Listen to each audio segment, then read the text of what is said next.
Then Joseph could no longer control himself before all his attendants, and he cried out, "Have everyone leave my presence." So there was no one with Joseph when he made himself known to his brothers. And he wept so loudly that the Egyptians heard him. And Pharaoh's household heard about it. Joseph said to his brothers, "I am Joseph. Is my father still living?" But his brothers were not able to answer him, because they were terrified at his presence. Then Joseph said to his brothers, "Come close to me." When they had done so, he said, "I am your brother Joseph, the one you sold into Egypt. And now, do not be distressed, and do not be angry with yourselves for selling me here, because it was to save lives that God sent me ahead of you. For 2 years now there has been famine in the land, and for the next 5 years there will be no plowing and reaping. But God sent me ahead of you to preserve for you a remnant on earth, and to save your lives by a great deliverance. So then, it was not you sent me here, but God. He made me father to Pharaoh, lord of his entire household and ruler of all Egypt.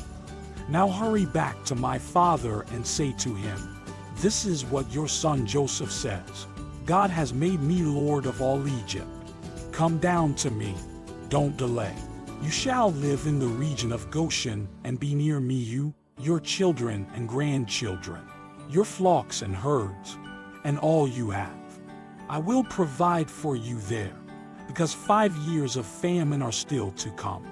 Otherwise you and your household and all who belong to you will become destitute. You can see for yourselves, and so can my brother Benjamin, that it is really I who am speaking to you.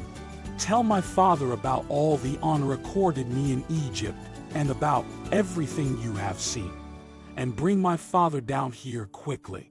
Then he threw his arms around his brother Benjamin and wept. And Benjamin embraced him, weeping. And he kissed all his brothers and wept over them. Afterward his brothers talked with him. When the news reached Pharaoh's palace that Joseph's brothers had come, Pharaoh and all his officials were pleased. Pharaoh said to Joseph, "Tell your brothers, do this. Load your animals and return to the land of Canaan, and bring your father and your families back to me. I will give you the best of the land of Egypt, and you can enjoy the fat of the land." You are also directed to tell them, "Do this. Take some carts from Egypt for your children and your wives, and get your father and come.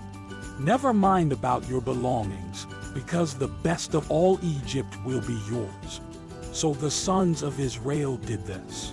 Joseph gave them carts, as Pharaoh had commanded, and he also gave them provisions for their journey. To each of them he gave new clothing, but to Benjamin he gave 300 shekels of silver and 5 sets of clothes. And this is what he sent to his father: 10 donkeys loaded with the best things of Egypt, and 10 female donkeys loaded with grain and bread and other provisions for his journey. Then he sent his brothers away, and as they were leaving he said to them, "Don't quarrel on the way." So they went up out of Egypt and came to their father Jacob in the land of Canaan. They told him, "Joseph is still alive. In fact, he is ruler of all Egypt." Jacob was stunned. He did not believe them. But when they told him everything Joseph had said to them, and when he saw the carts Joseph had sent to carry him back, the spirit of their father Jacob revived. And Israel said, "I'm convinced my son Joseph is still alive. I will go and see him before I die."